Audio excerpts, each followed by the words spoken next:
اعوذ باللہ من الشیطان اللعین الرجیم بسم اللہ الرحمن الرحیم وبہ نستعین خیر عاصر معین رب اشرح لی صدری ویسر لی واحلل عقدۃ من لسانی یفقہوا قولی بسم اللہ الرحمن الرحیم انا اعطیناک الکوثر فصلی لربک وانحر ان شانئک هو الابتر صلوات پڑھی محمد و آل محمد۔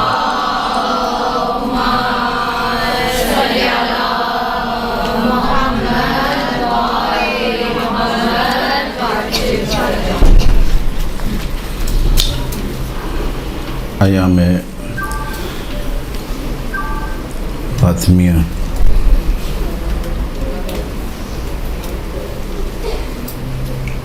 کے موضوع پر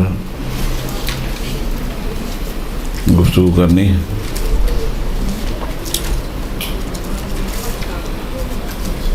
اور ایام فاطمیہ کی برکات اور ایام فاطمیہ کی فیوز جو ایک مومن پر یا مومنہ پر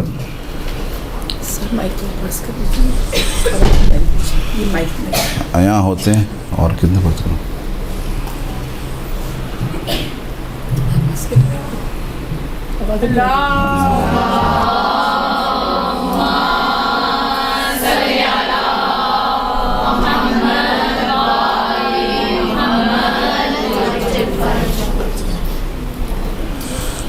آواز آ رہی سب کو آ رہی ہے آواز؟ تو اس پہ گفتگو کرنی ہے کہ آیا ایک شخص ایام فاطمیہ جب مناتا ہے، ایام فاطمیہ جب منائے جاتے ہیں، تو آیا یا آپ کسی بھی امام کے ایام شہادت یا ولادت مناتے ہیں تو اس سے کیا حاصل ہوتا ہے؟ یہ ایسی گفتگو ہے کہ جس میں انسان یہ سوچتا ہے کہ شاید یہ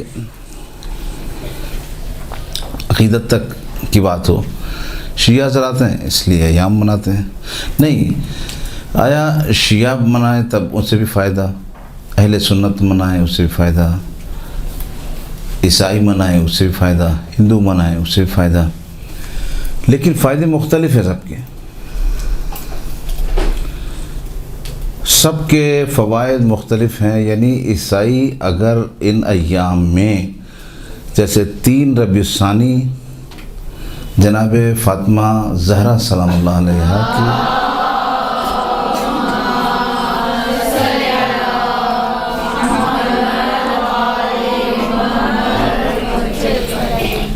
ولادت شہادت کا دن ہے یا 13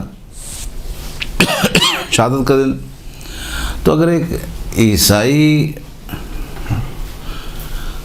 جناب فاطمہ کی شہادت مناتا ہے یا منانے کے لیے آمادگی اختیار کرتا ہے، تو کیا وہ شیعان حیدر کرار کے برابر ہے؟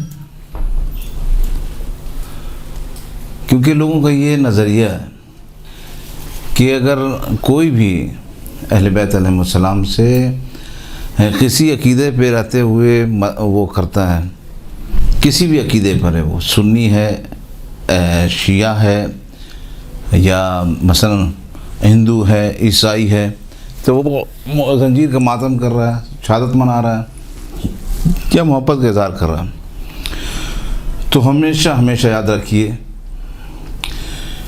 کہ اہل بیت علیہ السلام سے جزا لینا، چاہے وہ شہزادی ہوں چاہے کوئی بھی ہو یا ہمارے ائمہ ہوں، جزائے کامل لینا ہو تو ہمیں شیعہ ہونا پڑے گا، شیعہ بھی اثنا عشری، ٹھیک ہے؟ یعنی جنت میں جانے کے لیے شہزادی سے کوئی جزا لینی ہے ہمیں تو ہمیں شیعہ اثنا عشری ہونا پڑے گا. باقیہ جزا اگر وہ عیسائی خوش ہوتا ہے ان کی ولادت پر یا شہادت پر غمزدہ ہوتا ہے تو اس کو اگر اجر دیا جائے گا تو اس کے گناہوں کو کم کر دیا جائے گا، زیادہ سے زیادہ اتنا ہو سکتا ہے. ٹھیک ہے، یا کوئی بھی دوسرے مسلک کا ہو. تو آپ اور ہمارے پاس سب سے اچھا موقع اس لیے بھی ہے کہ ہمیں شہزادی سے جزا بھی لینی ہے اور شہزادی سے جنت کا پروانہ بھی لینا ہے. تو ہمارے لیے سب سے پہلی چیز کیا حاصل ہوتی ہے؟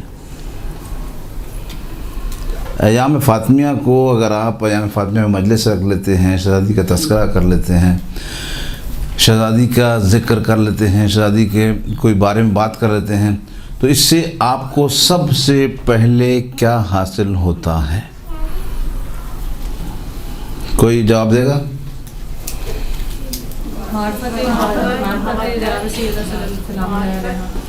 اور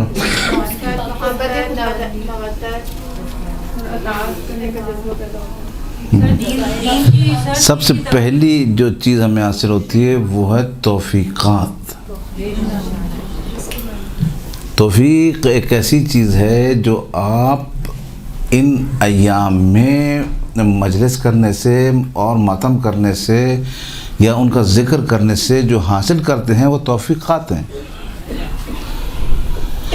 اور توفیق ایک ایسی شے ہے جو کہ آپ دعائیں ہزاروں دعائیں کرتے رہیں توفیق نہیں ملتی. صحیح ہے، ایک سپاہی کو سپاہی والا لباس پہنا دیا جائے اور لباس پہنا کے اس سے گن بھی دی جائے. اسے حضرت آغا ڈاکٹر رفیع اس انداز میں ارشاد فرماتے ہیں کہ اگر اسے وردی بھی پہنا دی جائے، گن بھی دی جائے اور اسے جیپ میں بٹھا کے پہاڑ پر چھوڑ بھی دیا جائے جہاں پہ لوگ فائرنگ کر رہے ہیں، ٹھیک ہے، تو اگر اس سے توفیق حاصل نہیں ہے تو وہ جنگ نہیں کر سکے گا. ٹھیک ہے، تو سب سے پہلی چیز توفیق ہے. اگر آپ کچھ بھی کر لیں، اگر آپ کو توفیق حاصل نہیں ہے تو آپ سیدہ سے جو چیز لینی چاہیے، سیدہ کی شہادت آتی ہے، ہر سال آتی ہے، تو آپ وہ چیز وہ جو آپ حاصل کرنا چاہتے ہیں وہ آپ کو نہیں مل سکے گی اگر آپ نے توفیق حاصل نہیں کی. تو سب سے پہلا مرحلہ ہمارا سب کا حل ہوا کس چیز پر؟ توفیقات حاصل ہوتی ہیں کسی بھی آئمہ کی ولادت اور شہادت ہو، اور خصوصاً بیوی کی ہو تو بطریق اولا جو ہے ہمیں توفیق حاصل ہوتی ہے. توفیق کس چیز کی حاصل ہوتی ہے؟ ہاں، نیک کام کرنے کی، اچھے کام کرنے کی. تو عزاداری کا سب سے بڑا فائدہ اور خصوصاً ایام فاطمیہ منانے کا سب سے بڑا فائدہ توفیقات الہی حاصل ہوتی ہے. توفیقات الہی حاصل ہوتی ہیں، آپ گناہوں سے بچتے ہیں، وہ نیک کام زیادہ سے زیادہ انجام دیتے ہیں. یہ توفیقات الہی آپ کو شامل. اچھا، درس پڑھنے آ رہے ہیں، توفیق ہے نہیں؟ آیا آپ جیسی ہزارہا لڑکیاں جو نہیں حاصل کر سک رہی، سب کچھ موجود ہے، گاڑی موجود ہے، گھر میں لے جانے والا موجود ہے، لیکن درس میں نہیں آ سک رہی، تو توفیق حاصل نہیں ہوئی. آپ اس درس میں آ رہے ہیں، بارونق درس میں، ٹھیک ہے، تو آپ کو توفیق حاصل ہو رہی ہے، ثواب آ رہے ہیں. اب دوسرے مرحلے پر نمبر 2، سب سے پہلے توفیق حاصل ہوئی، دوسرے مرحلے پر ان کے کردار پر عمل کرنے سے اطمینان حاصل ہوتا ہے. ٹھیک ہے، نمبر 2 اطمینان حاصل ہوتا ہے. یعنی آپ کسی نے توحید مفضل میں امام سے سوال کیا، مولا اگر اتنے جوابات دینے کے بعد ادھر کوئی سوال ہی نہیں ہوا، ہم اتنی تیاری کر رہے ہیں، اللہ کتنے ہیں، فلاں کیا ہے، فلاں کیا ہے، تیاری کر رہے ہیں، اگر اس قسم کے کوئی سوال ہی نہیں ہوئے، جاہل شخص نے امام سے سوال کیا تو امام نے کیا فرمایا؟ اگر سوال ہو گیا تو اگر سوال ہو گیا تو میں نکل جاؤں گا، یعنی جوابات دے کے، اور تم رہ جاؤ گے، اور اگر سوال نہیں ہوئے تم بھی نکل جاؤ گے، میں بھی نکل جاؤں گا. ٹھیک، یہی جواب دے رہا توحید مفضل میں. تو سب سے پہلے اطمینان حاصل ہوتا ہے سیرت اہل بیت پر عمل کرنے سے. سیدہ کا کوئی بھی پروگرام آپ گھر میں رکھتے ہیں، ایام فاطمیہ کی صورت میں ہو یا مجالس ہو اور عام دنوں میں کوئی مجلس رکھی، تو سب سے پہلے آپ یہ دیکھیں کہ آیا آپ کو نیک کام کرنے کی توفیق ہوئی. اس کا مطلب آپ نے صحیح طور سے سیدہ کا ذکر منایا. 2 چیزیں لکھ لیں. نمبر 1 کیا ہوتا ہے؟ توفیقات الہی. کس میں؟ ولادت میں اور شہادت میں. ٹھیک ہے. نمبر 2 بتایا اطمینان حاصل ہوتا ہے کہ ان ہستیوں کے پروگرام رکھنے سے، ان ہستیوں کا ذکر کرنے سے، یہ صرف عقیدت کی جنگ نہیں ہے کہ آپ شیعہ ہیں اس لیے آپ نے مجلس رکھ لی. صحیح ہے، آپ اہل بیت کے چاہنے والے ہیں اس لیے آپ نے گھر میں مجلس رکھ لی. ایسا مسئلہ نہیں ہے کہ آپ نے مجلس رکھی. آیا مجلس سے حاصل کیا ہو رہا ہے؟ مجلس کیوں رکھی جا رہی ہے؟ کس لیے رکھی جا رہی ہے؟ وجہ کیا ہے؟ کیوں میں اپنے سارے کام چھوڑ کے اپنے جو ہے وہ تبرک بنا رہی ہوں، کبھی میں فرش بچھا رہی ہوں، کبھی لوگوں کو بلا رہی ہوں؟ اس سے مقصد یہ ہوتا ہے کہ وہ چیز جو ہم دعا سے حاصل نہیں کر سکے، مناجات سے حاصل نہیں، بہت زیادہ کرنی پڑتی ہیں، وہ ہمیں اس وقت میں مفت مل رہی ہیں. مفت ہے. سیل لگی ہو کیسے رش لگ جاتا ہے. بازار میں سیل لگی ہو جوتوں کی، کپڑوں کی، وہاں پہ رش لگ جاتا ہے. لگتا رش کس لیے؟ کہ شاید ہمارے ہاتھ کچھ آ جائے. اسی طریقے سے ایام شہادت ہوں یا ولادت، آئمہ کی عطا کی سیل لگی ہوئی ہے.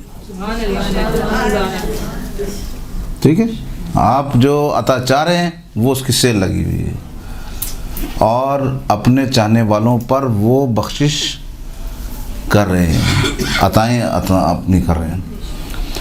دوسرا مسئلہ میں نے بتایا اطمینان سے لیتا ہے. پہلا مسئلہ میں بتایا کہ توفیقات الہی شامل حال ہوتی ہیں.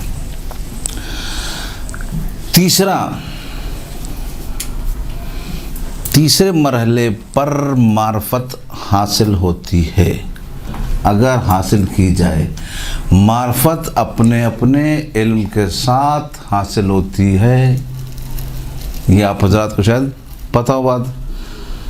یہ مسئلہ ایسا نہیں ہے کہ مثلا میں بیوی کی طرف بڑھوں گا تو اتنی معرفت جتنی مجھ جیسا گناہ گار حاصل کرتا ہے تو میں شاید آپ تک پہنچا. نہیں، آپ شاید درجے میں زیادہ ہوں، آپ کا درجہ شاید بلند ہو، تو آپ معرفت مختلف حاصل کرتی ہیں. یہ طے ہے، یہ بیوی کی شہادت پر طے ہے کہ آپ معرفت کے اگر حاصل کرنا چاہیں 1 درجے آگے بڑھ جاتی ہیں، 2 درجے آگے بڑھ جاتی ہیں. اپنا سلیقہ ہے، اپنی معرفت ہے. آپ بیوی سے کیا لو لگاتی ہیں، اس طرح سے وہ بیوی آپ کو عطا کرتی ہے. یہ کب ہوتا ہے؟ عام دنوں میں تو عطا ہے. یہ عام دنوں میں تو ان ہستیوں کی عطا ہے. اب خاص دن کی بات ہو رہی ہے، ایام ولادت، ایام شہادت، یہ جو ہم شیعہ حضرات مناتے ہیں. ٹھیک ہے، ان میں ہمیں کیا مل رہا ہے، یہ بات ہو رہی ہے. یہاں پر کیا ہے، ان میں کچھ عطا ہو رہا ہے؟ جی عطا ہو رہا ہے. یہ تو عام دستور ہے. کسی بادشاہ کے یہاں ولادت ہو جائے تب بھی غریبوں کا بھلا ہو جاتا، اور شہادت ہو جائے تب بھی غریبوں کا بھلا ہو جاتا. تو ہم تو ہیں ان کے در کے گدا کے فقیر ہیں، ہم فقیر لوگ ہیں، اور ان کے ہم دروازے کے گداگر ہیں. تو ان کی ولادت میں بھی ہمارے لیے فیض رکھا ہے، ان کی شہادت میں بھی ہمارے لیے فیض رکھا ہے. اب تینوں کوئی بھی ایک خاتون بتا دے، تینوں کیا ذکر ہوا؟ ایک تو معرفت کیسے حاصل ہوگی؟ سب کو وہ معرفت نہیں حاصل ہوگی، یہ یاد رکھیے. صحیح ہے، سب کو اپنے لحاظ سے معرفت حاصل ہوگی. جتنا آپ نے توسل کیا، جتنا آپ بیوی سے نزدیک. ضرور تھوڑی کہ میں نے امامہ پہنا ہے تو میں زیادہ نزدیک ہوں، نہیں، ہو سکتا ہے آپ شاید علم میں مجھ سے زیادہ آگے گئی ہوں، مجھ سے زیادہ چیزیں حاصل کی ہوں آپ نے. یہ مثال دی جا رہی ہے، مثال اس لیے دی جاتی ہے تاکہ آپ کا ذہن اس بات کو جو بات کی جا رہی ہے اس سے قریب کیا جائے. مثال اس لیے دی جاتی ہے. مثال کس لیے دی جاتی ہے؟ اس لیے دی جاتی ہے کہ آپ کے ذہن کو زیادہ سے زیادہ قریب کیا جائے. تو میں آپ کے ذہن کو اس قربت میں جو ہے قریب کرنے میں میں نے اپنی پوری کوشش کی اور انشاءاللہ ہو گیا کہ آپ کا ذہن اس طرف آ گیا ہوگا کہ بیوی کی ولادت ہو یا شہادت آپ کو کچھ حاصل ہونا چاہیے. ٹھیک ہے؟ کیونکہ ولادت اور شہادت ہمارے لیے سب سے بڑے مسئلہ یہی ہے کہ ولادت اور شہادت کو ہم ایسے لیتے ہیں جیسے ایک عام شہادت ہو گئی ہے کوئی. مثلا میں کسی جنگ کرتے ہوئے شہید ہو جاؤں تو میری فیوز و برکات ہیں. مثلا ایک شہید اپنے علاقے کو، اپنے علاقے والوں کو بخشوا دے گا، ایک شہید فلاں کام کر لے گا، ایک شہید جو سید الشہداء ہو.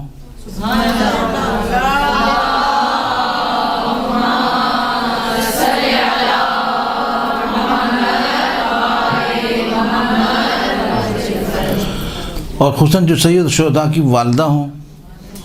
ٹھیک ہے؟ تو یہ ہو نہیں سکتا کہ وہ کچھ ہمیں عطا نہ کریں. تو یہ میں نے مین چیزیں آپ کی خدمت میں عطا کی ہیں، بیان کی ہیں تاکہ آپ جو ہے اس کو مد نظر رکھیں کہ یہ آپ کو حاصل ہوگی. اب چلتے ہیں آگے. سورہ کوثر، قرآن مجید میں یہ سورہ کوثر نازل ہوا. اس کا ترجمہ کیا ہے؟ انا آتینا کل کوثر، اے حبیب بے شک ہم نے آپ کو عطا کی. کیا چیز؟ کوثر عطا کی. ٹھیک ہے؟ شہزادی کا نام نہیں ہے. فصلی لربک، اس کوثر کے بدلے، ہمیں نہیں پتہ کیا ہے کوثر، ابھی ہم نے معنی نہیں کیا ہے. اس کوثر کے بدلے فصلی، آپ واجب نماز ادا کریں. فصلی امر کا صیغہ ہے، نماز ایک واجب ہے وہ آپ ادا کریں. فصلی لربک، اور خالصتاً پروردگار کے لیے نہیں چاہیے، خالص پروردگار کے لیے نہیں چاہیے. تو کیا ابھی تک رسالت میں نماز نہیں پڑھ رہے تھے؟ ابھی تک پروردگار کا جو سب سے بڑا رسول ہے وہ خالصتاً اللہ کے لیے نماز نہیں پڑھا تھا. ون ہر، اور یاد رکھیں اس نماز کافی نہیں ہوگی، خالص بھی ہونی چاہیے اور نماز کے ساتھ بڑی کوئی قربانی بھی ہونی چاہیے. ٹھیک ہے؟ یعنی اس کا مطلب صاف یہ ہوا کہ کوثر کوئی ایسی چیز ہے جو رسول کو عطا ہوئی ہے. اس عطا کے بدلے میں رسول سے ڈیمانڈ کی گئی. صحیح ہے؟ رسول سے، بھائی رسول نے بھی ڈیمانڈ کی نا، قل لا اسألکم علیہ اجرا الا المودۃ فی القربى. رسالت میں آپ نے ڈیمانڈ کی کہ بھائی مجھے جو ہے اس ساری رسالت کے بدلے میں کچھ بھی نہیں چاہیے مگر میرے، غلط ترجمہ کر رہے ہیں نا آپ لوگ، غلط. میری کلاس میں پتہ نہیں تھے. اب مسئلہ سارا یہی ہے کہ جو پہلے میں نے درس دیا وہ کلاس کچھ اور تھی، جو ابھی سامنے آپ لوگ بیٹھے ہیں آپ لوگ کچھ اور ہیں. تو وہ اسٹوڈنٹ الگ تھیں، آپ لوگ الگ ہیں. ترجمہ اس کا صحیح کریں، قل لا اسألکم علیہ اجرا الا المودۃ فی القربى. کوئی صحیح ترجمہ کر کے بتائیں، جو آپ لوگ آتا ہے پہلے وہ کیجئے. آپ کریں. محبت. ہاں جی. کس سے؟ اقربا اہل بیت. دو باتیں انہوں نے کی، آپ بتائیے. اقربا آپ بتائیے، کوئی اور بتائیں. ٹھیک ہے. آپ کلاس میں تھی ہماری؟ ہاں تو پھر یہ آپ کو پتہ چلا ہوگا کسی سے؟ مجلس پر. اچھا ہاں پیچھے سے، پیچھے والے بالکل خاموش ہیں یا تو آواز نہیں پہنچ رہی ان تک. پیچھے سے بتائیے کہ آپ اس کا ترجمہ کیجئے. قُلْ لَا أَسْأَلُكُمْ عَلَيْهِ أَجْرًا إِلَّا الْمَوَدَّةَ فِي الْقُرْبَى. کوئی ہے؟ قرابت داروں سے. ٹھیک ہے. آپ اور قرابت داروں آپ بتائیے. اور اچھا یہ قرابت داروں سے کہاں سے نکالا آپ نے؟ سب سے سوال ہے یہ سب سے سوال یہ قرابت داروں سے کہاں سے نکالا؟ قربہ.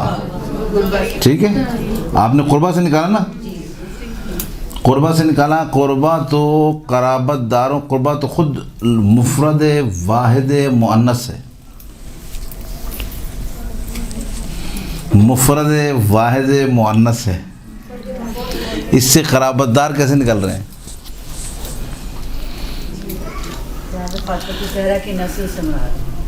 وہی تو کیسے لے دی مراد تو نہیں لے جا سکتی. مثلا پہلے یہ بتائیے نا قربہ کا معنی کیا ہے.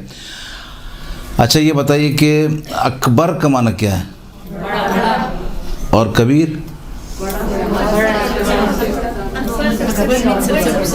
اکبر سب سے بڑا، کبیر بڑا. ٹھیک ہے. کبرا، کبرا مؤنث ہوئی نا، سب سے بڑی. قربہ سب سے نزدیک تر ایک خاتون. ٹھیک ہے. یہ ایسا سوال ہے دیکھیں یہ جا رہا نیٹ پہ، اس میں کوئی انسان بخل سے کام نہیں لے سکتا، کوئی جہالت سے کام نہیں لے سکتا. بھئی اس میں آپ معنی کیجئے. قربہ ہم نے معنی کیا اصغر کس کو کہتے ہیں، اور صغیر اور صغرا. چھوٹی ایک یا تین؟ تو کبیر اکبر بڑا سب سے بڑا. ٹھیک ہے. کبرا اچھا قریب، اقرب ٹھیک ہے. اور قربہ مؤنث ایک عورت ہے جو رسول، ایک عورت ہے یاد رکھیے گا، ایک عورت ہے.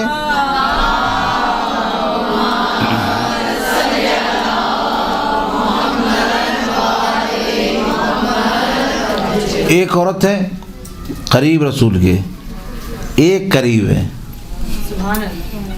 ٹھیک ہے. یہ مجلس کی مجلس ہو جائے گی پوری. ایک عورت ہے رسول کے قریب ہے، رسول نے اس کی محبت کا سوال. یہ کہاں سے آپ لوگ قربہ لایا اقربا سے محبت؟ ٹھیک ہے. یہ کوئی میں نے وہ تبلیغ وہ نہیں کی، کیا وہ تقریر نہیں کی. ٹھیک ہے کہ آدمی جو ہے روانی میں نکل گیا ہو، نہیں. آرام سے آپ کو ایک صیغہ سمجھایا ہے کہ یہ صیغہ قربہ کا رسول کی ایک قریب ترین خاتون ہے. اس کا مطلب یہ کہ چار قریب نہیں تھی، ایک قریب تھی. یہ ہوا. اس کا مطلب ایک تھی. ٹھیک ہے. رسول نے اس ایک کی محبت کا سوال کیا ہے. قرآن کو قرآن فہمی چاہیے. قرآن کو سمجھنے کے لیے ہمیں ذہن چاہیے، ہمیں پڑھا لکھا ہونا چاہیے. ہر آدمی گھس کے قرآن میں بولتا ہے میں قرآن سمجھتا ہوں. بھائی آپ قرآن کا ترجمہ، وہ بھی ترجمہ کسی عالم نے کیا ہے، ترجمہ بھی آپ اپنی زبان میں پڑھتے ہیں، سمجھتے نہیں ہیں. ٹھیک ہے. تو رسول نے سوال کیا اس کا. رسول کو جو عطا ہوئی تھی وہ انا اعطیناک الکوثر. اب ہمیں پتہ نہیں کون ہے، وہاں پہ بھی چھپایا. قربہ سے واضح ہو رہا ہے، یہاں پہ بھی خدا نے بھی چھپایا. ٹھیک ہے. وہاں پہ بھی قُلْ لَا أَسْأَلُكُمْ عَلَيْهِ أَجْرًا میں نام ہے. اچھا چھپایا. اور یہاں پر دیتے ہوئے بھی چھپایا. کوثر کہاں چھپایا؟ دونوں جگہ چھپایا. تو چھپانا کیا اس بات کی دلیل ہوئی کہ اللہ نہیں جانتا تھا؟ چھپانا اس بات کی دلیل ہوئی کہ تم لوگ تحقیق کرو. تم لوگ جتنا سوچو گے، جتنا پڑھو گے، جتنا لکھو گے، اہل بیت کے بارے میں فکر کرو گے، اتنے بڑے انسان بنتے جاؤ گے. اہل بیت پہ فرق نہیں پڑتا انہیں چھپا دیا جائے یا ظاہر کر دیا جائے. ٹھیک، کلیئر ہو گیا؟ یہاں تک واضح ہو گیا؟ اب آئیے کوثر. ٹھیک ہے، ہم لوگ ترجمہ یہاں تک پہنچے تھے، ون ہر بڑی کوئی قربانی ہونی چاہیے. اور ان شانیہ کا، اے حبیب آپ کی شان یہ ہے، ان شانیہ کا هو الابتر، کہ آپ کا دشمن بے نشان بے اولاد یا دم بریدہ ہو جائے، یعنی اس کی نسل منقطع ہو جائے گی. بتائیے رسول کا دشمن کون تھا؟ سوال. ادھر سے آخر تک پیچھے والے یہ نہ سمجھیں کہ بھائی ان سے نہیں پوچھا جا رہا تو یعنی آرام سے بیٹھے ہوئے چلے جائیں گے وہ.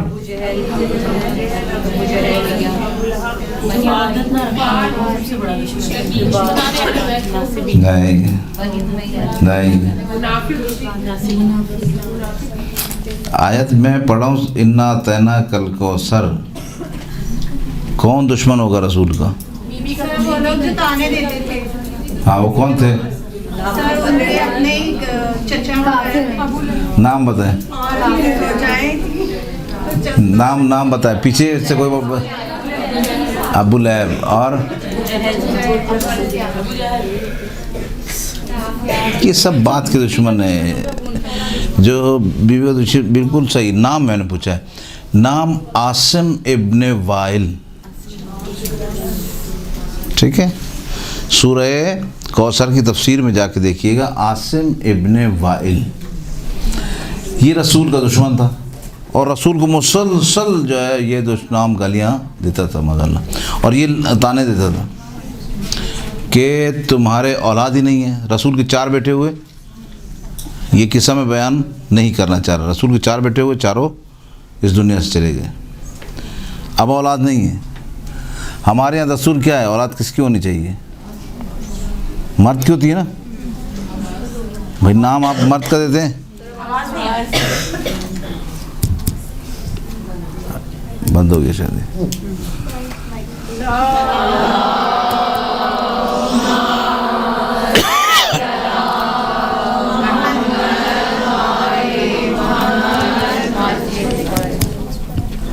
کہاں کلاس والی کہاں ہے؟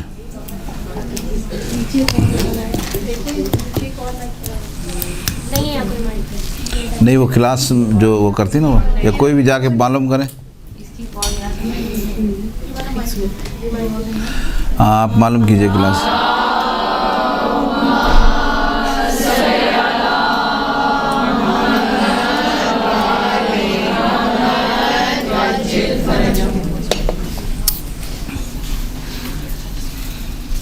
برائے حضرت بی فاطمہ تو زہرا سلام اللہ علیہا بلند صلوات.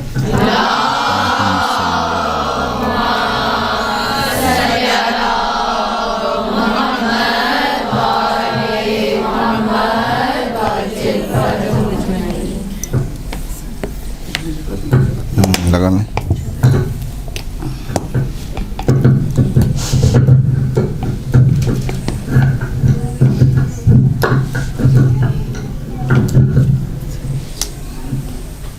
اچھا، ہاں، تو ہم لوگ بات کیا کر رہے تھے کہ رسول کا دشمن کون تھا؟ عاصم ابن وائل.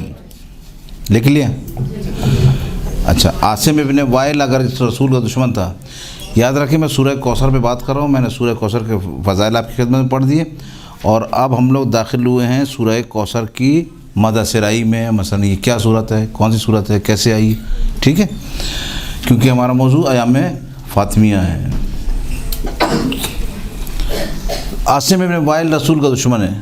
عاصم ابن وائل کہہ رہا ہے کہ رسول تمہاری جو ہے اولاد نہیں ہوتی، تم بے نام و نشان رہ جاؤ گے. اتنے بڑے رسول ہو، اور پتہ نہیں 1,23,999 نبیوں کے سردار ہو اور تم بے اولاد رہ جاؤ. کہ عاصم بن وائل جو ہے وہ رسول کو کہہ رہے. اب دشمن کون ہوا؟ اب دشمن عاصم بن وائل ہوا نا. ٹھیک ہے. تو رسالت مآب کو سورہ کوثر میں تسکین دی جا رہی ہے. سورہ کوثر میں رسول، سورہ کوثر رسول کی ڈھارس بن رہا ہے. تو اب میں مجلس کا نقطہ آپ کے لیے بیان کروں. جن کے الفاظ جس سورہ کے، جس شخصیت کے بارے میں نازل ہوئے، رسول کی ڈھارس بنے، تو وہ ذات کتنی بڑی ہوگی. جو رسول کی ڈھارس بنی ہوگی اس کے بارے میں نازل ہوئے الفاظ رسول کی ڈھارس بن رہے ہیں. ٹھیک ہے. انا اعطیناک الکوثر. عاصم ابن وائل سے کہا کہ جی آپ رسول سے کہا اس نے کہ آپ بے اولاد ہیں، بے نام و نشان ہیں. سورہ کوثر نازل ہو گئی. رسول تو فکر نہیں کرو، انا اعطیناک الکوثر، ہم نے تمہیں کوثر عطا کی. یعنی کیا مطلب وہ جو تمہیں بے اولادی کا تانا دے رہا ہے نا، اس کو چھوڑو. ہم نے تمہیں کوثر، ہم نے تمہیں اولاد ہی اولاد دی ہے. ترجمہ چینج ہوتا جا رہا ہے. ٹھیک ہے. ہم نے تمہیں اولاد ہی اولاد عطا کی ہے. انا اعطیناک الکوثر، ہم نے تمہیں اولاد ہی اولاد دی. بھئی یہ اللہ پر ہے یا نہیں ہے؟ آپ دعاؤں میں، تعویذ میں، ماں جس کے لیے بھی دعا کرنی ہو، تعویذ کرنا ہو، دم درود کرنا ہو، اس کے لیے اس کے ساتھ کیا نام لیتے ہیں؟ ماں کا نام لیتے ہیں. روز محشر کس کا نام لیا جائے گا؟ تو یہ آپ کے اختیار میں. ادھر تو باپ کا نام لکھا رہے ہیں، ہر پاسپورٹ پہ لکھا جا رہا ہے نا باپ کا نام، لیکن دعا میں کسی کے پاس بھی چلے جائیں وہ ماں کا نام پوچھتا ہے. روز محشر ماں کا نام لیا جاتا ہے. تو پروردگار کے ہاتھ میں جو چاہے. رسول ہم تمہیں اس سے، فاطمہ سے اتنی اولاد عطا کریں گے، اتنی اولاد عطا کریں گے. اور اس پہ قرآن کی دلیل بھی ہے. حضرت علامہ نقن علیہ رحمہ فرماتے ہیں کہ یہ آیت کون سی؟ ابنانا و ابناکم و نسانا و نساکم.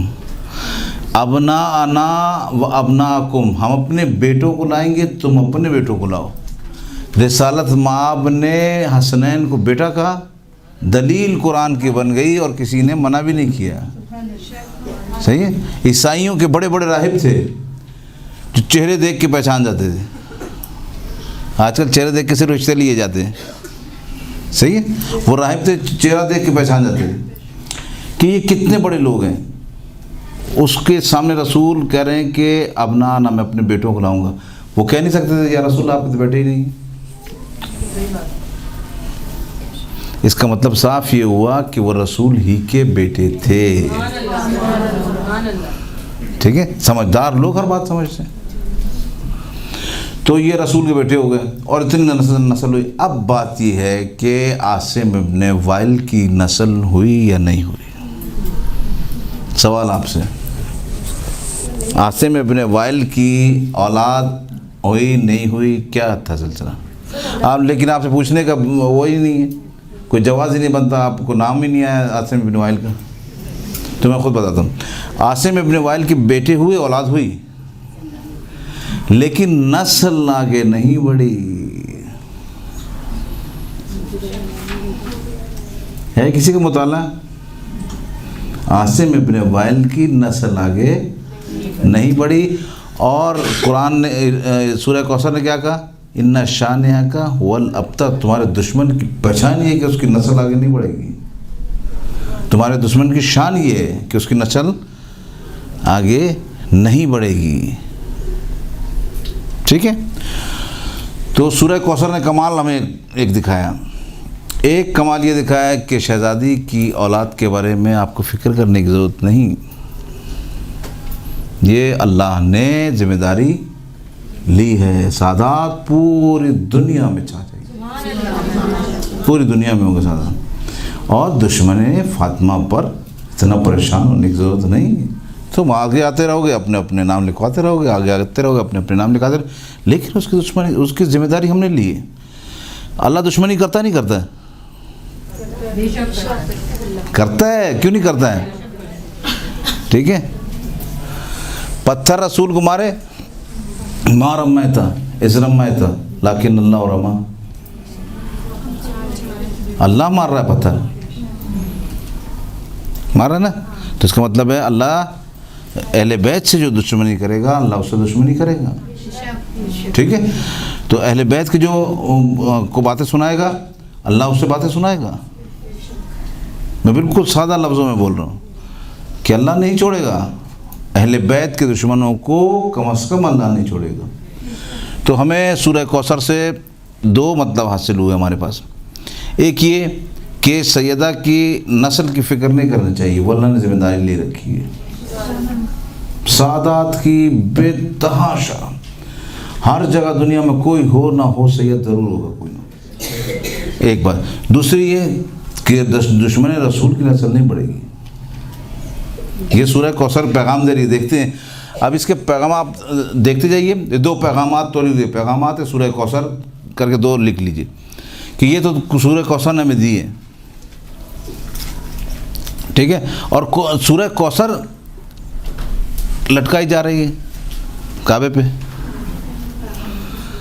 مقابلے پر سورہ کوثر آ رہی ہے. سورہ بقرہ کیوں نہیں آئی؟ اس میں کتنی آیتیں ہیں؟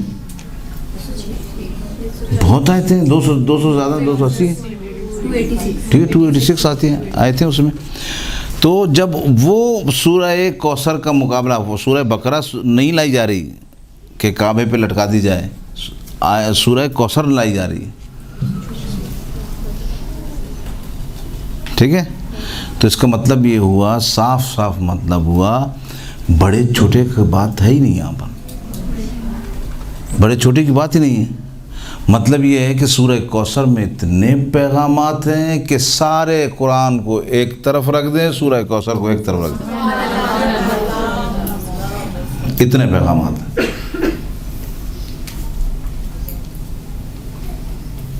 کیا آپ لوگ کیا سمجھتے سورہ کوثر کو؟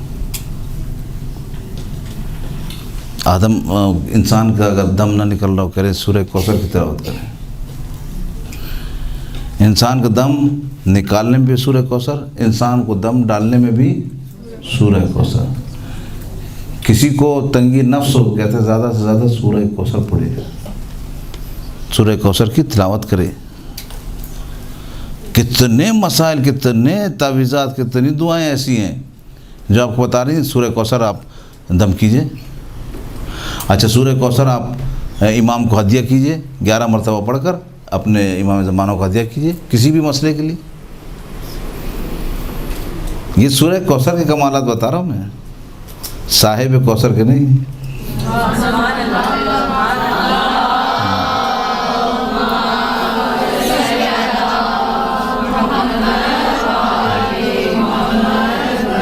ابھی تو میں نے ان کے کمالات شروع کیے بھی نہیں، یہ بھی صرف سورہ کوثر کے. یعنی اگر آپ کو کچھ بھی نہیں آتا، آپ نماز میں، فرض نماز میں کیا پڑھتے ہیں یہ بتائیے. آپ فرض نماز میں سورہ کوثر پڑھتے ہیں نہیں پڑھتے ہیں؟ تو اس کا مطلب یہ ہے کہ یہ نماز میں بھی آ گئی. جب اس میں نماز آ جاتی ہے تو یہ نماز میں بھی آ جاتی ہے.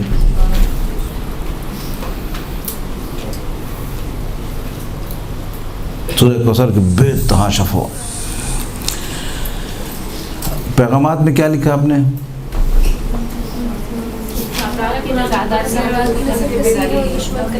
اچھا، تیسرا پیغام لکھیے.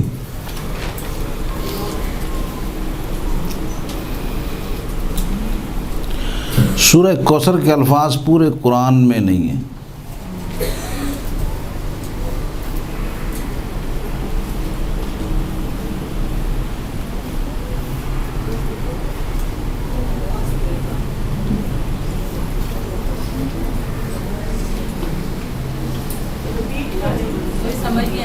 سورہ کوثر کے الفاظ جو سورہ کوثر میں نازل ہوئے وہ پورے قرآن میں نہیں ہیں. یعنی ایسے لگ رہا ہے کہ ایک دوسرا قرآن لکھا گیا ہے. صحیح، آتینا،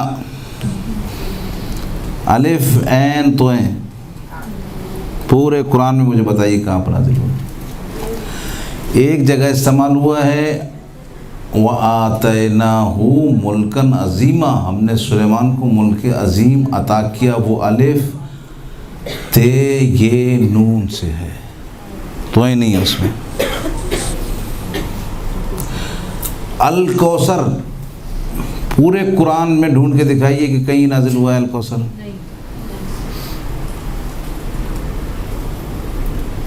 نہیں ہوا۔ یہ بات میں پچھلی کلاس میں بھی کر چکا ہوں، لیکن اس میں پیغامات کی صورت میں آپ کو لکھا رہا ہوں۔ تیسرا پیغام کہ وہ الفاظ جو قرآن میں پورے نازل ہوئے وہ پورے کے پورے سورہ کوثر میں نازل نہیں ہوئے، الگ کے الفاظ ہیں، سارے الفاظ ہیں۔ ایسا لگتا ہے جیسے دوسرا قرآن پروردگار عالم نے اس قرآن کے لیے الگ سے الفاظ چنے، اس قرآن کے لیے الگ سے الفاظ چنے، ٹھیک ہے۔ اچھا کوثر نہیں ہے، فصل بتائیں، کچھ آپ لوگوں کو مطالعہ ہونا چاہیے نا، کچھ تو ہونا چاہیے، بتائیے فصل ہے تو نماز کا حکم کہاں سے لاتے ہیں پھر؟ فصل نہیں ہے تو اقیم الصلاۃ ہے، فصل نہیں ہے۔ اچھا ونہر ہے کہیں قرآن میں؟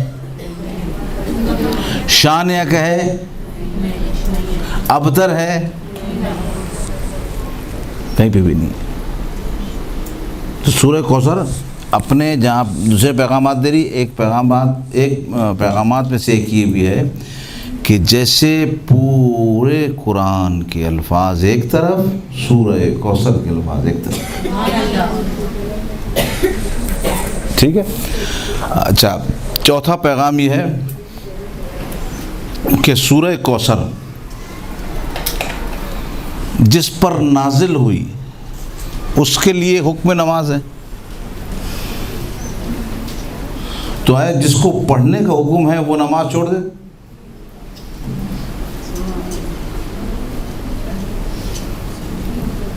جس کو ماننے کا حکم ہے وہ نماز چھوڑ دے۔ تو سورہ کوثر سے ایک حکم نماز کا بھی نکلتا ہے۔ سورہ کوثر کا 5واں حکم، ارے تھوڑا سا تحمل کریں، آ جائے گی وہ۔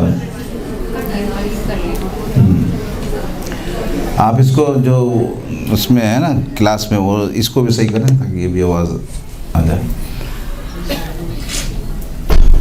5واں پیغام سورہ کوثر کا، 5واں بتایا، چوتھا بتا دیجیے۔ ہاں بولے، ریپیٹ کریں چوتھا۔ حکم نماز سورہ کوثر میں رسول کے لیے ہے، یعنی سورہ کوثر جب جس شخص پر نازل ہو رہی ہے اس کے لیے ایک واجب نماز پڑھنے کا حکم ہے۔ تو جو کوثر سے محبت کرتے ہیں، جن کے لیے کوثر نازل ہوئی ہے، جن کے لیے جو کوثر کو چاہتے ہیں، کیا وہ نماز نہیں پڑھیں؟ تو نماز کا حکم سورہ کوثر۔ اچھا 5واں حکم قربانی، یہ نہیں کام نہیں کر رہا ہے اور یہ بیکار، اس کو یاد صحیح کرنا، اس کو دیکھ صحیح کرنا۔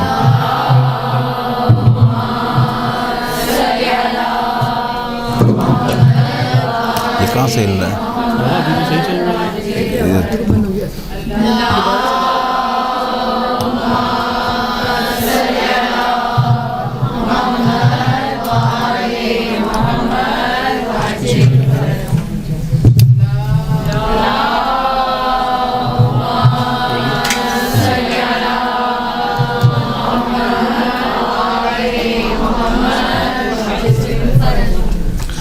پانچواں حکم ہم نے کیا بتایا؟ قربانی۔ چھٹا حکم شان رسول کا بیان کرنا، جیسی شان رسول کی سورہ کوثر نے بیان کی پورے قرآن نے بیان نہیں کی۔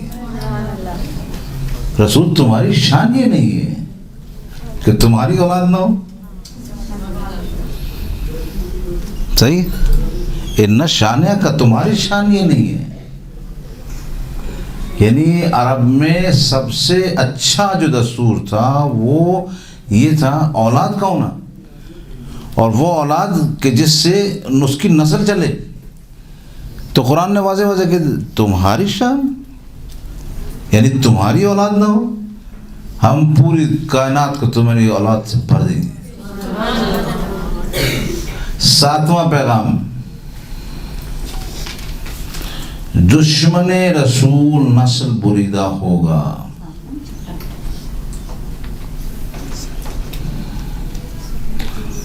اب پہلے پیغام سے پڑھنا شروع کریں تاکہ جو ہے جس نے ساتھ نہیں لکھے وہ لکھ لیں ساتھ. آپ پڑھیں، میں تصحیح کرتا ہوں. پڑھیں. پہلا کیا لکھا ہے؟ عطا ہونا. ایک. دوسرا دشمن بے اولاد رہے گا. ٹھیک ہے. تیسرا کہ جو الفاظ یہاں پر استعمال ہوئے پورے قرآن میں پھر استعمال ہوئے. ٹھیک ہے. اور چوتھا پانچواں قربانی. چھٹا شان رسول کا بیان ہونا. اور ساتواں نسل بریدہ رہنا. صحیح ہے، بالکل صحیح ہے. سب نے لکھ لی؟ تو 7 پیغام بھی ہو گئے.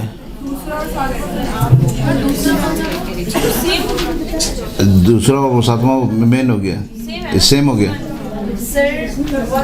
اس میں الگ ہے نا، اس میں کیا بتائیں؟ دشمن کی اولاد نہیں. اچھا، اور 7 میں بھی یہ بتائیں. 6 لکھیے، 6 لکھیے.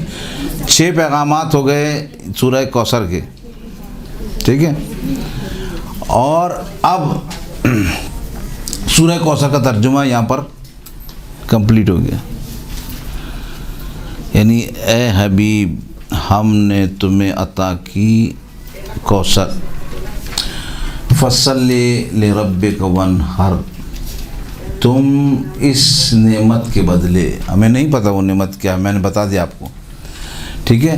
اس نعمت کے بدلے یاد رکھیے گا سورہ کوثر ایک ایسی نعمت ہے کہ جس کے بدلے میں رسول سے کم 3 چیزیں مانگی گئی ہیں. ایک نماز مانگی گئی، ایک اخلاص مانگا گیا، ایک قربانی مانگی گئی. رسالت مآب سے، تو رسالت مآب کے ہم پیروکار ہیں، سنت نبی پر عمل کرنے والے لوگ ہیں. تو یہ کیسے ہو سکتا ہے؟ رسول تو نماز پڑھیں، ہم نماز نہ پڑھیں. رسول تو اخلاص سے پیش آئیں، ہم اخلاص سے پیش نہ آئیں. رسول تو بڑی قربانی دیں، ہم بڑی قربانی نہ دیں. ٹھیک ہے. تو سورہ کوثر نے یہ بتایا کہ قربانی کوثر والوں کا کام ہے. کس کا کام ہے بھائی؟ زور سے بولیں، کس کا کام ہے قربانی دینا؟ میں سورہ کوثر پہ گفتگو کر رہا ہوں، اس کا مطلب یہ ہے کہ آپ میرے ساتھ انوالو رہیں گفتگو میں. کس کا کام ہے قربانی دینا؟ کوثر والوں کا. آپ تو ذرا سی اس میں تھوڑا سا بچہ بیمار ہو گیا ہائے ہائے کرنے لگتے. آپ کا تو ذرا سا رزق تنگ ہو جائے آپ لوگوں واہ اللہ شروع کر دیتے. ذرا سے شوہر نے کوئی کمی پیشی کر دی،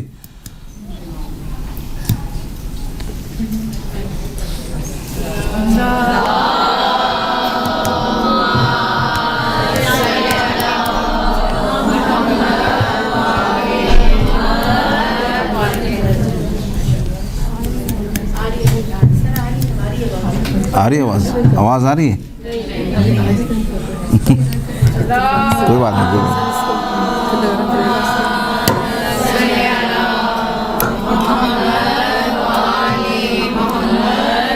مسئلہ صرف پیچھے والوں کا ہے کہ وہاں تک آواز نہیں پہنچتی، آگے والے کم از کم آواز سن رہے ہیں. ٹھیک ہے. اچھا، میں نے کوثر کے بارے میں آپ لوگ سے ڈیٹیل سے گفتگو کی، اور کوثر والوں کا کام ہے قربانی دینا. کس کا کام ہے؟ تو دوسرا تھوڑی اتنا وہ صابر ہونا چاہیے، شاکر ہونا چاہیے، اور جتنے کوثر والے ہونے چاہیے. آپ لوگ کون سے ہیں، کوثر والے یا غیر کوثر والے؟ شان ہے. سورہ کوثر کی تفسیر کر رہا ہوں میں، آپ تو ذرا سے اس میں جو پریشان ہو جاتے. ذرا سے بچے کو کوئی مسئلہ ہو گیا تو پریشان ہو گئے. ذرا سا بھائی کوثر والوں کے لیے بڑی قربانی، کوثر والوں کے لیے بڑی قربانی. کبھی رزق کم ہوگا، کبھی اولاد کم ہوگی، کبھی پتہ نہیں کس مارکے میں جائیں گے، کبھی شہداء سب سے زیادہ کس کے ہیں؟ کوثر والے. پوری دنیا میں آپ اندازہ لگا لیجئے کہ شہید سب سے زیادہ کس نے دیے ہیں؟ برداشت میں. آپ تو کوثر والے ہیں, آپ لوگوں تو کوئی فکر ہی نہیں کرنی چاہیے. آپ نے قربانی دینی, آپ نے اپنے آپ کو خود ڈالا ہے کہ کوثر والے رہیں گے ہم. تو یہ کیسے ہو سکتا ہے کہ آپ تو یہاں کوثر والے رہیں اور وہاں کوثر آپ سے دور رہے؟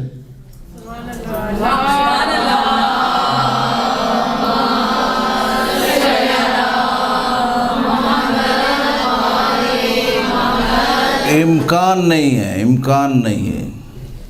ایمرجنسی میں انسان ایمبولینس کو بلواتا ہے, کسی کو چوٹ لگ جائے, کسی کو چوٹ لگ جائے, کسی کو کوئی مرض ہو جائے, کسی کو کوئی بیماری ہو جائے, فوراً ایمرجنسی میں آپ کال کرتی ہیں کس کو؟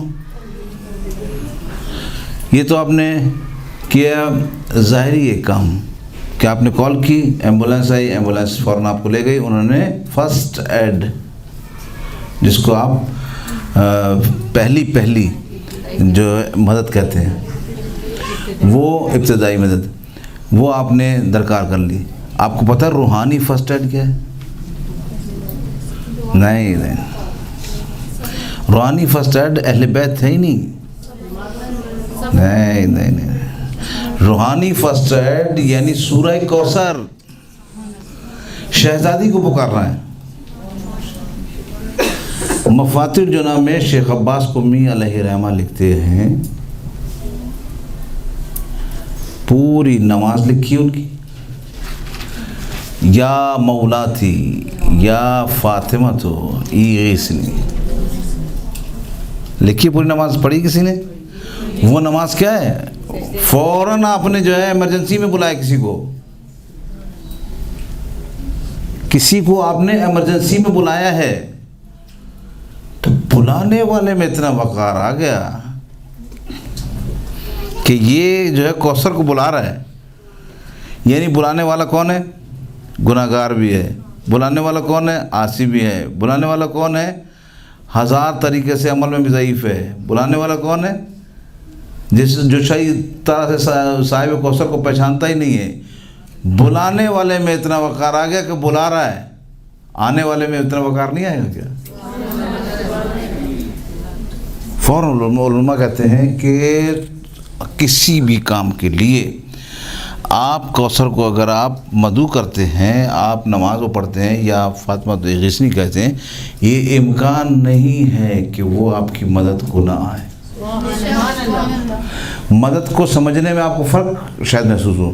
آپ شاید سمجھیں کہ یہ مدد شاید میرے لیے نہیں تھی, یعنی آپ نے کسی کی اس پہ بلایا, اس پہ مرض پہ بلایا, وہ شخص انتقال کر دے, شاید یہی آپ کی مدد ہو. بہت سے لوگ ہیں, کتنے لوگ ہیں جو بالکل صحیح ہو جاتے ہیں, کلیئر ہو جاتے ہیں. اگر صحیح طور سے ہم اہل بیت علیہ السلام کی معرفت اور صاحب کوثر کی معرفت رکھتے تو آپ یقین کیجئے گا, جس طرح ہمارے اہل بیت کبھی اسپتالوں میں نہیں گئے, کبھی بیمار نہیں ہوئے, اس طرح ہم بھی نہیں ہوتے. لیکن ہم لوگ مستقل مثلا دور رہتے ہیں اہل بیت سے. یعنی یہ نزدیک ہونا تو نہیں ہوا نا کہ معرفت, یہ آدمی معرفت سمجھے کہ ایک دن پکار لیا, پھر ایک دن نہیں پکارا. پھر روز کچھ نہ کچھ کام ہونا چاہیے آپ کو اہل بیت سے. ہے کوئی کام؟ کیا کام؟ روز تو کوئی کام ہی نہیں ہم لوگ اہل بیت سے. کیوں؟ اگر انسان مناجات یا دعاؤں کو اپنا وسیلہ بنائے گا تو روز اہل بیت سے متوسل رہے گا. ایک ذریعے سے آپ متوسل رہتے ہیں اہل بیت سے, وہ ہے آپ کی نماز. لیکن یہ وہ لوگ رہتے ہیں جو پابند نماز ہے, ٹھیک ہے, وہ ایک نہ ایک زاویے سے سلام پڑھتے ہیں, اچھا صلوات بھیجتے ہیں ان پر, نمازی کے ذریعے بھیجتے ہیں. اور جو نماز بھی نہیں پڑھتے وہ سمجھے ایک جانور کی طرح زندگی گزار رہے ہیں. ٹھیک ہے, تو اب خلاصہ کون بتائے گا کہ کس میں نے کیا کیا بتایا؟ پہلے 3 والے بتائیے جو میں نے بتایا مسائل. 3 چیزیں ہیں, نہیں 3 چیزیں شروع کی جو بتائی میں نے. توفیقات الہی,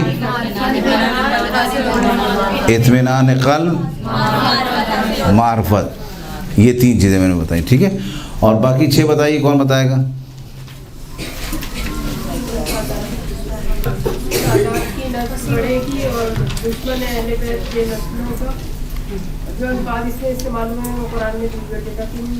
بس کافی. آپ بتائیے آگے.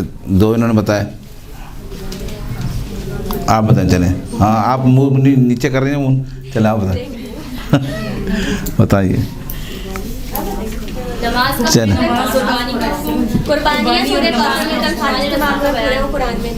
اچھا، اور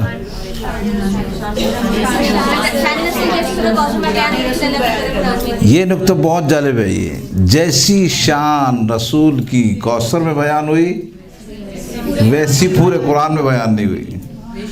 صحیح ہے. رسول کی ہر جگہ تعریف ہوئی، کہیں طٰہٰ کا، کہیں یاسین کا، کہیں مدثر کا، کہیں نذیر کا، کہیں بشیر کا، کہیں سراج منیر کا. ٹھیک ہے، لیکن یہ بات عجیب و غریب کی قرآن نے سورہ کوثر میں. رسول تمہاری شان ایسی نہیں ہے. یعنی یہ تعریف پورے قرآن میں رسول کی نہیں ہوئی جیسی سورہ کوثر میں ہوئی. رسالت مآب اس سورے میں 5 مرتبہ مخاطب ہوا. دیکھ لیں، یہ نقطہ بہت اہم ہے، خصوصاً جو حضرات مجلس پڑھتے ہیں ان کے ضرور کام آئے گا. 5 مرتبہ مخاطب ہوئے. انا آتینا کا، کاف کون ہے؟ یہ رسول گرامی ہے. اے رسول ہم نے تمہیں عطا کی.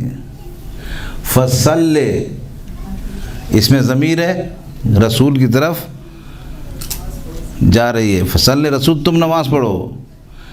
لے رب، اپنے رب کے لیے. رسول اپنے رب کے لیے. 3 اور بتائیں.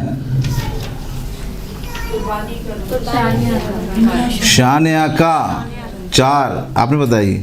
Very good. 5واں دیکھیں، 3 میں نے بتایا، 2 آپ لوگ سے پوچھیں.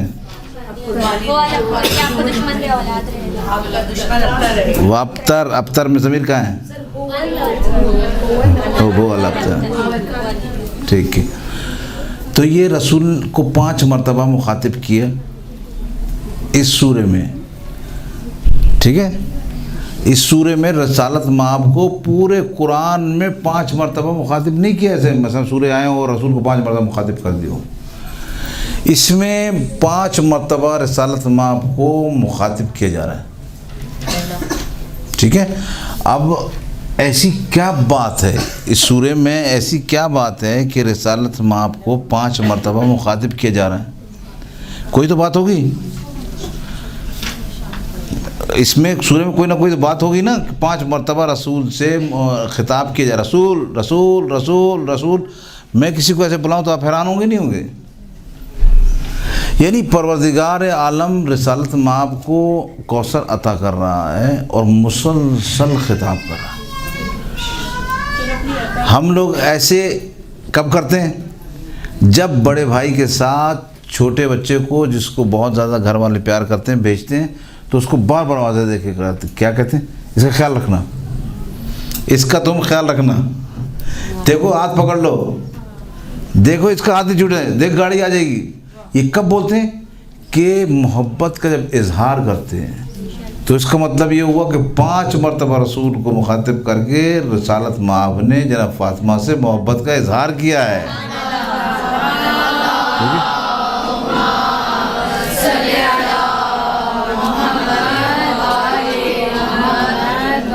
بات واضح ہوئی کچھ کہ پروردگار عالم رسول کو ایسی چیز عطا کر رہا ہے کہ رسالت مآب کو 5 مرتبہ پکار رہا ہے. رسول رسول رسول، دیکھو ہم نے تمہیں عطا کی ہے.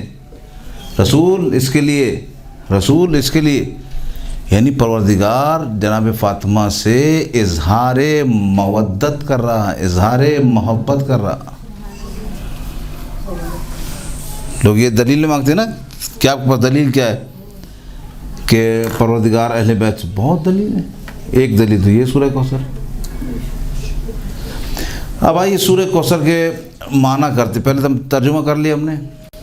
اب آئیے سورہ کوثر کے معنی کرتے ہیں کہ سورہ کوثر کے معنی، کوثر کے جو مختلف تفاسیر ہیں اس میں خیر کثیر بھی معنی نہیں ہے، تفاسیر مختلف ہیں، خیر کثیر لیا گیا ہے۔ خیر کثیر سے کیا مراد ہے؟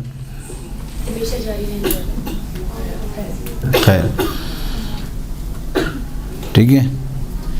کہتے ہیں کہ امام کا لقب ہے، یہ آیت خود امام زمانہ کے لیے نازل ہوئی، کنتم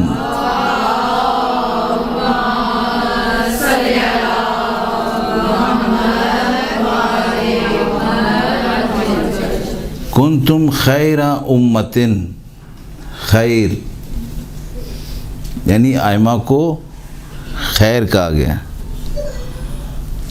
بات واضح ہوئی۔ اچھا، سورہ کوثر میں جناب فاطمہ کو خیر کہا گیا، اور ام سلمہ جب رسالت آپ کے پاس آئیں اور کہا چادر میں بھی داخل ہو جاؤں، تو رسول نے کیا فرمایا؟ کیا مطلب بھی بتائیں تو بات واضح ہو۔ کیا مطلب؟ ہاں، یعنی محمد وال محمد خیر ہیں، آپ خیر کے راستے پر ہیں، ٹھیک ہے۔ محمد اور آل محمد خیر ہیں، آپ خیر کے راستے پر، انتی علی الخیر، آپ خیر کے راستے پر ہیں۔ اس میں میں نے کسی مجلس میں بیان کیا تھا، اگر آپ ان کو مانتے ہیں تو آپ خیر پر ہیں، اور اگر نہیں مانتے تو آپ خیر نہیں ہیں، صحیح؟ تو آپ کی کسی کی بھی خیر نہیں ہے، جو اہل بیت علیہ السلام کو چھوڑے واقعی اس کی خیر نہیں ہے، تو خیر اہل بیت ہیں۔ اب قرآن کی ایک آیت آئی، قرآن کی ایک آیت آئی، دنیا یہ کہتی ہے کہ یہ اہل بیت علیہ السلام دنیا سے جاتے وقت کوئی وصیت نہیں کرے گئے، اگر وصیت کر جاتے تو مسئلہ حل ہو جاتا، ٹھیک ہے۔ آئیے قرآن کیا کہتا ہے، اذا جاکم احدکم الموت، جب تم میں سے کسی ایک پر بھی موت طاری ہو، یعنی مرنے والے ہو، خیر الوسیلہ، وصیہ، تم خیر جتنی بھی تھوڑی سی کیوں نہ ہو چھوڑ جاؤ تو اس سے وصیت کر جاؤ۔ یہ قرآن سب کے بارے میں کہہ رہا ہے۔ یہ کیسے ہو سکتا ہے کہ قرآن سب کے بارے میں تو کہہ، رسول وصیت ہی نہ کر کے جائے؟ امکان ہے کوئی؟ قرآن سب کے لیے کہہ رہا ہے، اذا جاکم احدکم الموت۔ آیت کا نمبر میں اس لیے نہیں بتا رہا، ایک تو میرے ذہن میں بھی نہیں ہے، اور دوسرا میں بتاتا بھی نہیں ہوں تاکہ آپ ریسرچ کریں، اس پہ دیکھیں۔ آج کل آسان ہے، نیٹ پہ آپ ڈالیں گے آیت آ جائے گی، ٹھیک ہے۔ جب تم اس دنیا سے جا رہے ہو تو وصیت کر کے جاؤ، خیر کی۔ اس پر ہم نے یہ کیسے نکالا، مطلب کہ اس میں خیرن ہے تو ہم نے اس کو مختصر خیر، اگر تم مختصر سی خیر بھی رکھتے ہو تو اس کی وصیت کر کے جاؤ، ٹھیک ہے۔ یہ کہاں سے نکالا ہم نے؟ آصف بن برقیہ اور مولا علی کا جو سلسلہ ہوا تھا، تو وہاں پر علی کے لیے آیت نازل ہوئی تھی، اندہ من اندہ علم الکتاب، اور آصف بن برقیہ کے لیے نازل ہوئی تھی، ومن اندہ علم من الکتاب، علم تنوین نہیں تھی، یہ میں نے آپ کو ایک کلاس میں اتنا درس پڑھا دیا ہے کہ آپ اس پر کم از کم میری نظر میں 5 مجلس پڑھ سکتے ہیں، ٹھیک ہے۔ علم، وہاں پر علم، آصف بن برقیہ کے لیے ہم نے تنوین لگائی، علم پر تنوین پتہ کس کو کہتے ہیں؟ دو پیش کو۔ دو پیش کا مطلب یہ ہوتا ہے، تنوین تقلیل کراتی ہے، تنوین تقلیل کراتی ہے، علم پر لگی تو کم علم جس کے پاس تھا وہ بلقیس کا تخت اٹھا لایا، تو پتہ چلا تنوین لگتی ہے کم علم ہونے پر، ٹھیک ہے۔ اب خیرن کم خیر، تھوڑی سی جس کے پاس خیر ہو. بات واضح ہو رہی ہے؟ نہیں ہو رہی واضح جس کو ہو رہی ہے وہ بتائے، ہاتھ کھڑا کر کے بتائے بات واضح ہو رہی ہے. آگے چلتا جاؤں تاکہ میں بالکل واضح ہو رہی ہے. دیکھیں وہاں پر خیرون تنوین تقلیل استعمال ہوئی کہ جس کے پاس تھوڑا سا علم ہے. اس کے بعد خیر پر ہم نے دیکھا اذا جاکم احدکم الموت خیرون، پھر تنوین آئی. خیرون کا مطلب تھوڑی سی جس کے پاس خیر ہو وہ اپنی وصیت کر کے جائے. تو میں کہنا یہ چاہ رہا ہوں کہ رسالت میں آپ کے پاس تھوڑی سی خیر نہیں تھی بلکہ بہت زیادہ خیر کثیر تھی. صحیح ہے؟ کوثر کا ایک معنی خیر کثیر. خیر کا معنی سمجھ میں آیا آپ لوگوں کو؟ جس کے پاس تھوڑی سی بھی خیر ہوگی وہ وصیت کر کے جائے گا. تو جس کے پاس خیر کثیر ہو، رسول نے فرمایا ہم نے تمہیں خیر کثیر، خدا نے کہا کہ رسول ہم نے تمہیں خیر کثیر عطا فرمائی. یہ کیسے ہو سکتا ہے کہ رسول وصیت کر کے نہ جائے؟ امکان نہیں ہے. جس کے پاس تھوڑی سی خیر ہو، رسول خدا اسے تو کہہ رہا ہو کہ تم وصیت کر کے جاؤ، اور جس کے پاس خیر کثیر ہو وہ وصیت کر کے نہ جائے. یہ امکان ہی نہیں ہے. سبحان اللہ. ٹھیک ہے. اب رسالت مآب جناب فاطمہ کے بارے میں، اپنے اہل بیت کے بارے میں وصیت کر کے گئی. ہم نے قرآن سے ثابت کیا آپ کے لیے خیر کے ذریعے سے. پہلا معنی خیر کا. اچھا، کوثر کے معنی قرآن کے معنی بھی ہیں. کوثر کے معنی نہر کے معنی بھی ہیں. ٹھیک، کوثر نہر کے معنی بھی تھے. اور کوثر کے معنی رسول کی بیٹی فاطمہ زہرا سلام اللہ علیہا کی بھی.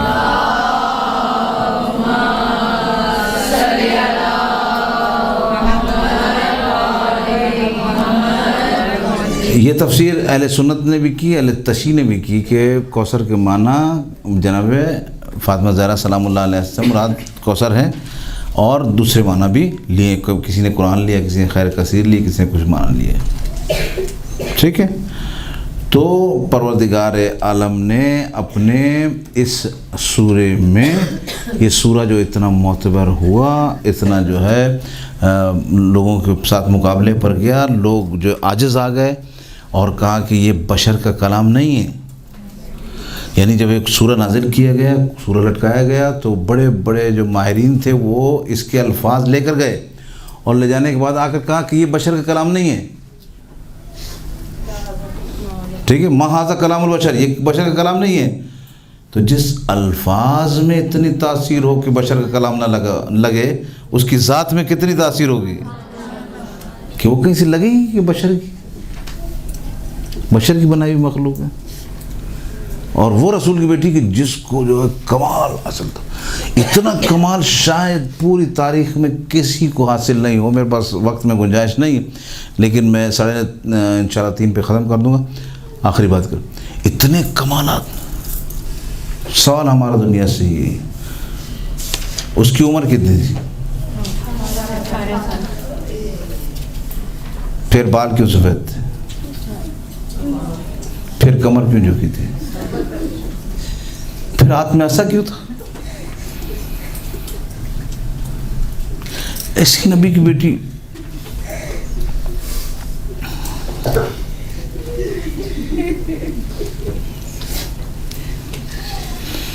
اور قیامت خیز جملہ آخر میں جو جملہ ہے شہزادی کا، صبت علی مسائی، صبت علی الایام سرنا لے آلے آلے. بابا آپ کے بعد ایسی میں حیران ہو گیا، یہ متن پڑھ کے میں حیران ہو گیا، یہ متن کیا ہے؟ یہ بی بی نے یہ شعر کیوں کہا؟ میں اس متن میں آپ کو بتاؤں گا، صرف 2 جملے میں ادا کر دوں کہ بال کب سفید ہوئے. جب بی بی لے کے گئی نا، پتہ چلا کہ وہ جو حق غریبوں کو ملتا تھا، یتیموں کو ملتا تھا، وہ خلفاء دبا کے بیٹھ گئے. تو بی بی نے کیا کیا؟ بی بی نے بتایا کہ بھئی میرے بابا نے مجھے دیا تھا، اس پہ میرے پاس گواہ ہیں، حسنین گواہ. تو کہا تمہاری گواہی جھوٹی ہے، تمہارے بچے جھوٹے. اور وہ جو لے گئی تھی جس پہ لکھا ہوا تھا وہ پھاڑ دیا. وہ پھاڑ دیا. اتنے میں شہزادی جب گھر آئی، بس گھر آئی اور مصلی پر بیٹھی ہے. شہزادی زینب سامنے سے آئی تو ماں کا دستور ہی ہوتا ہے، ماں گھر میں آتی پہلے چادر اتار کے، جیسے چادر اتار کے پھینکی. شہزادی زینب نے ایک سوال کیا کہ اماں یہ بالوں کو کیا ہوا؟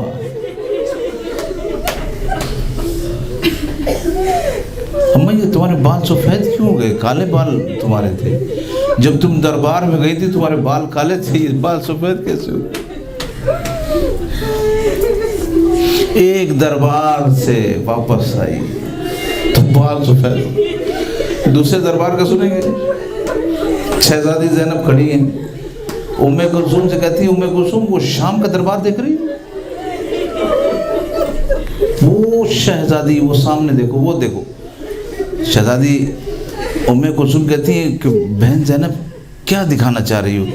کہ وہ سامنے دربار میں تمہیں نظر نہیں آ رہا کون ہے؟ کہا شہزادی جناب زینب سلام اللہ علیہ کو ان کی بہن بتا رہی ہیں کہ بی بی مجھے تو کچھ نظر نہیں آ رہا، تمہیں پتہ تو ہے جناب عباس کی وفات کے بعد مجھے کچھ دکھائی نہیں دیتا.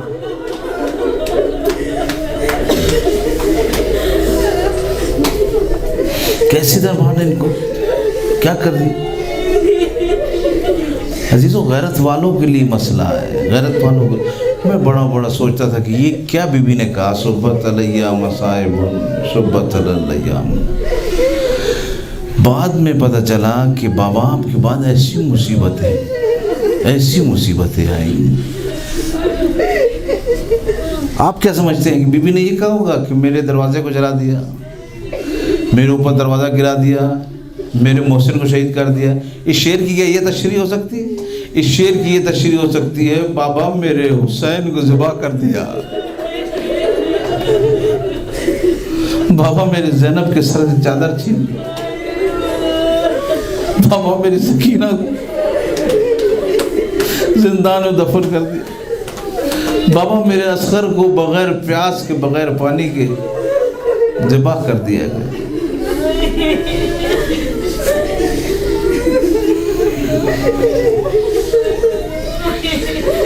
سیام الذین ظلموا ایام منقلب ینقلبون.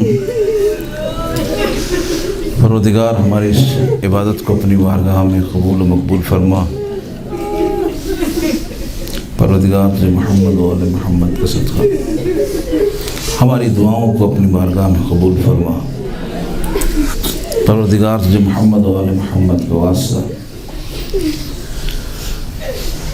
زیادہ سے زیادہ رزق حلال کمانے کی توفیق عطا فرما. پروردگار تجھے محمد و آل محمد کا واسطہ اس بیوی کے جو ایام شہادت ہیں اس میں ہمیں توفیقات الہی ہمارے شامل حال فرما. زیادہ سے زیادہ دین کی خدمت کرنے کی توفیق عطا فرما. زیادہ سے زیادہ نقش اہل بیت پہ چلنے کی توفیق عطا فرما. ہمیں امام زمانہ کے ظہور تک کی حیات عطا فرما. امام زمانہ کا ظہور جلد از جلد فرما، تعجیل فرما. ربنا تقبل منا انک انت السمیع العلیم.